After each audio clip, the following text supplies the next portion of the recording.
Well, good afternoon. Very good to see you here in Kigali. And I guess you were also part of the commemoration that we have been truly honored to be part of. We came to Rwanda following the invitation that Rwanda extended to us to be part of this commemoration. And we felt it important to join in the commemoration of the genocide that happened 30 years ago here. And the fact that President Paul Kagame and the government of Rwanda felt that they should invite us is born out of the position that South Africa has always taken vis-a-vis Rwanda. We've always had good relations with Rwanda over a number of years.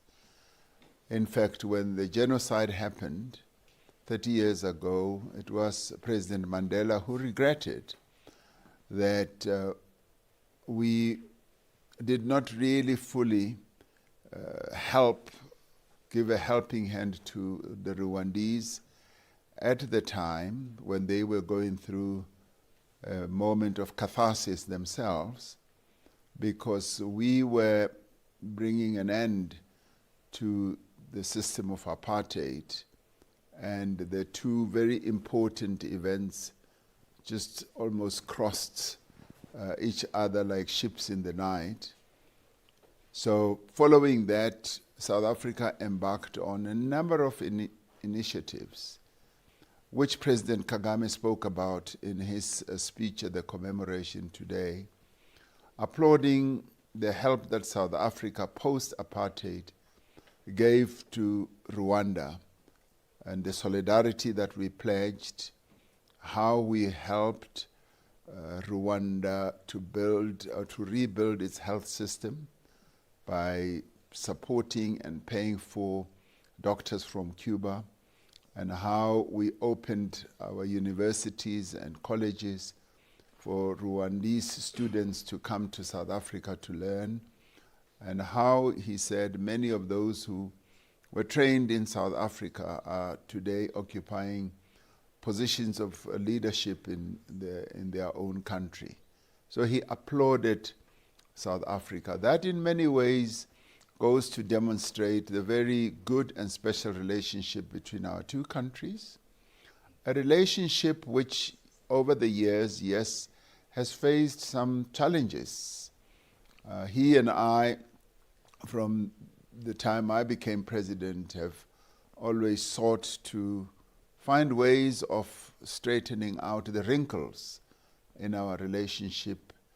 And last night I had an extensive discussion with him about how we can refashion our relationship and on a bilateral basis deal with some of the issues that have to do with visas, that have to do with travel.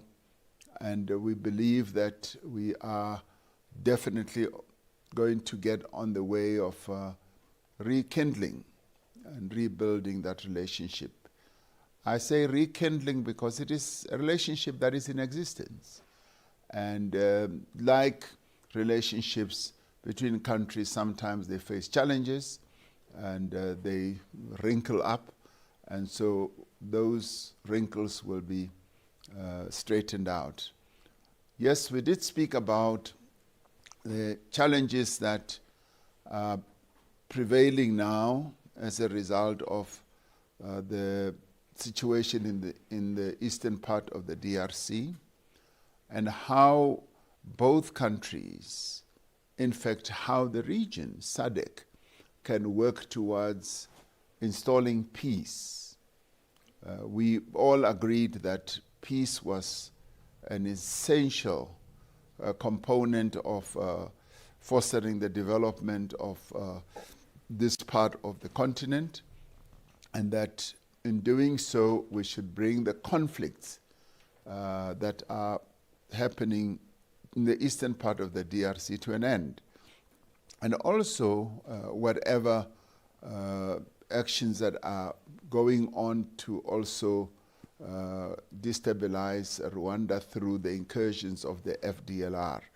So there are a number of forces that operate in this area, and we agreed that a peaceful political solution is the best option to any military action.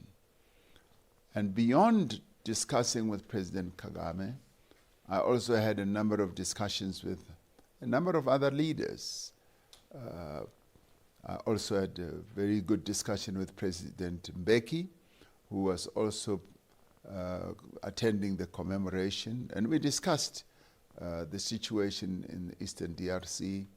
I went on to have discussions with other leaders from other countries, and all of us in our discussions expressed a very deep yearning for a peaceful political solution to the challenges that are being faced here.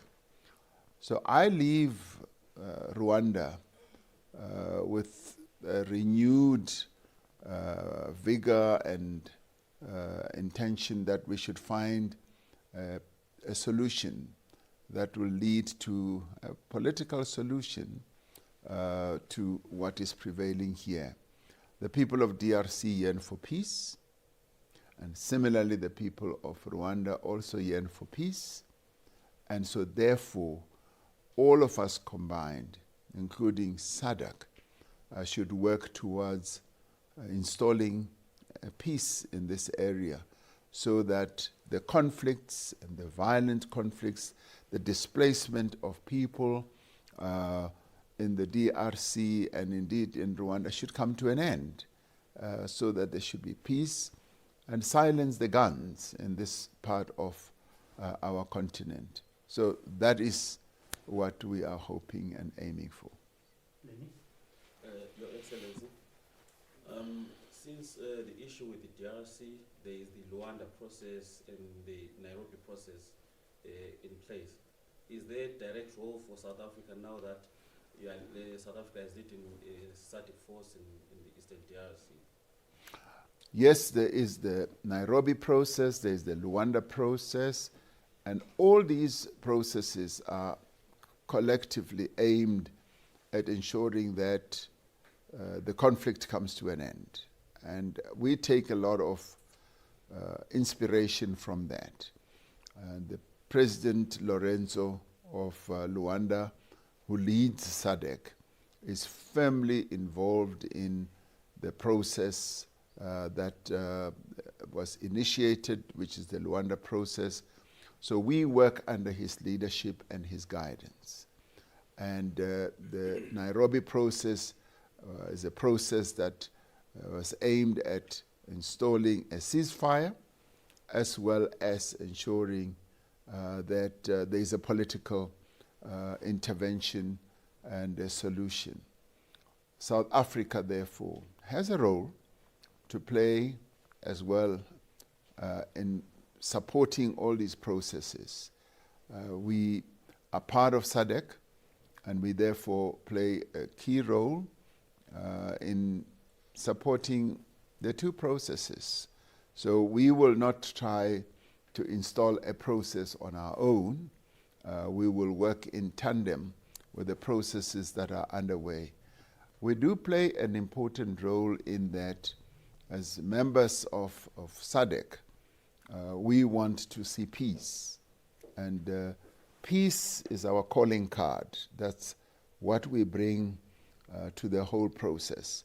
And so therefore, we do not see our role being exclusive. We see it being inclusive of all the other processes that are ongoing. And of course, we have to be talking to all parties. We have to interface and interact with all other parties. And with that, I'm sure that we should be able to find solutions to the conflict. Sure. Thanks, Vincent. Mr. President, if you could flesh out some of the details on the discussions you had with Mr. President Kagame on resolving the standoff around the what are the details? By when would you want this resolved? Were there any timelines that you agreed to?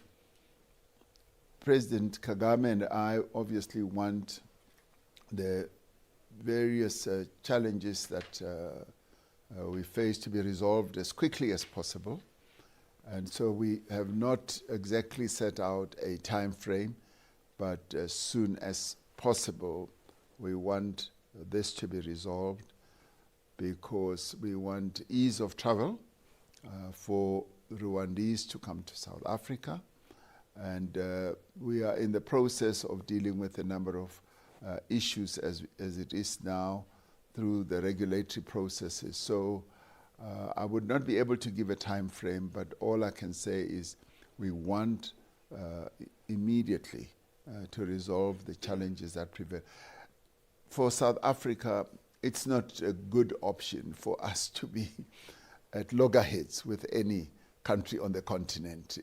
That is not who we are. We are a country that, because of our foreign policy, should be at peace with all countries in the world, because our remit is a better Africa and a better world. And South Africa should be always committed to having good relations with all countries in the world. And if there are problems and challenges, we must always be on the side of seeking solutions to whatever problems there are. So we are going to resolve these as quickly as possible, because not doing so serves the interests of those who may not want to see good relations between our two countries. So we want good relations. I certainly want to see good relations between South Africa and Rwanda, and indeed all other countries as well.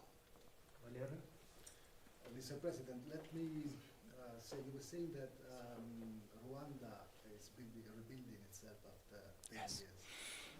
Let me do a parallel with South Africa, if it's possible. 10 years after apartheid, the next election, maybe ANC will lose its majority for the first time. This can be a very big change for your country. What's your opinion on that? Well, the two countries have similarities. Rwanda is rebuilding itself, and it's 30 years that they've been at it, and we have been at it for 30 years, and we've seen tremendous progress. In our own country, the South Africa that we live in today is vastly different from the South Africa that we had in 1994. And we have seen great improvement, great movement forward. We are a country of 62 million people, and many of our people have seen changes in their lives. And like many other countries, we face challenges, a number of challenges that have to be addressed. And we are addressing those challenges. And what I can assure you is that the party that I lead, the African National Congress, is not going to lose its majority on the 29th of May. Many South Africans still love the African National Congress, and indeed I am brimming with confidence that we are going to do well in the elections. So watch this space, my dear friend. Okay, thank you so much, Mr. President. Colleagues, thank you so much. That's a wrap. Thank you. That was President Cyril. Ikaze mukunzi wa Today TV twiza amakuru agiye atandukanye abera mu gihugu cy'u Rwanda ndetse no hanze y'u Rwanda. Namakuru arimo kuvugwa cyane hano mu gihugu cy'u Rwanda.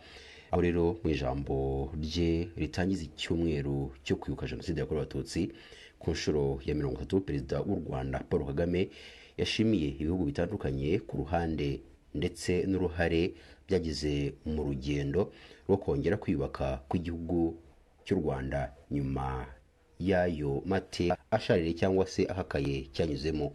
Mu bihugu umukuru w'igihugu yashimiye harimo icy'u Burundi ndetse n'icya Repubulika ya Demokarasi ya Kongo.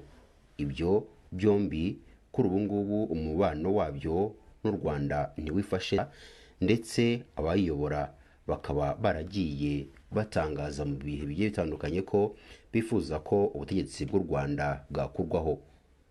umubano w'u Rwanda na RDC wazambijwe n'iyuburwa ry'intambara icyo gihugu cyashoweho n'umutwe wa 23. Perezida w'iki gihugu Felix Antoine Tshisekedi ashinja u Rwanda kuba ari rwo rwihishe inyuma ya 23 irwanira mu bice byo mu ntara ya Kivu ya ruguru mu burasirazuba bwa Kongo. Ni mu gihe Perezida w'u Burundi Evariste Ndayishimiye nawe ashinja u Rwanda kuba ari rwo rucumbikiye rukanatera inkunga umutwe wa Tabara wo urwanya ubutegetsi bw'u Burundi.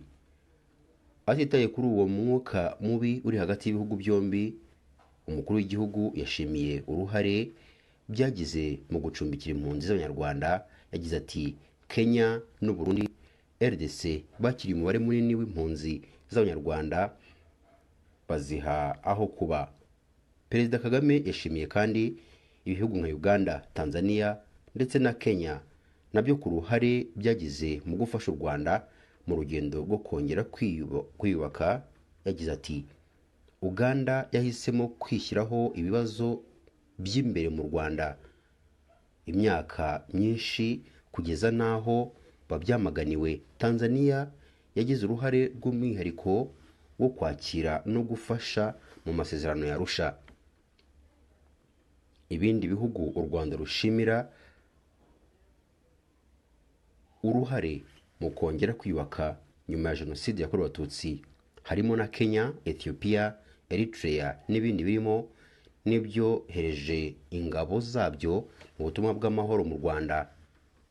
Akanemeza ko ubwo ubutumwa butatsinzwe, ko ahubwo hatsinzwe umuryango mpuzamahanga. Yagize ati byinshi mu bihugu bihagarariwe hano uyu munsi nayo byohereje abahungu n'abakobwa babyo mu butumwa bw'amahoro mu Rwanda. Abo basore ntibatengushye u Rwanda, ni umuryango mpuzamahanga wadutengushye twese. Umukuru w'u Rwanda agakomeza agira ati uyu munsi imitima yacu yuzuyemo akababaro n'amashimwe ku kigero kingana. Turibuka abacu bapfuye ariko tunashishikajwe n'uko u Rwanda rwahindutse.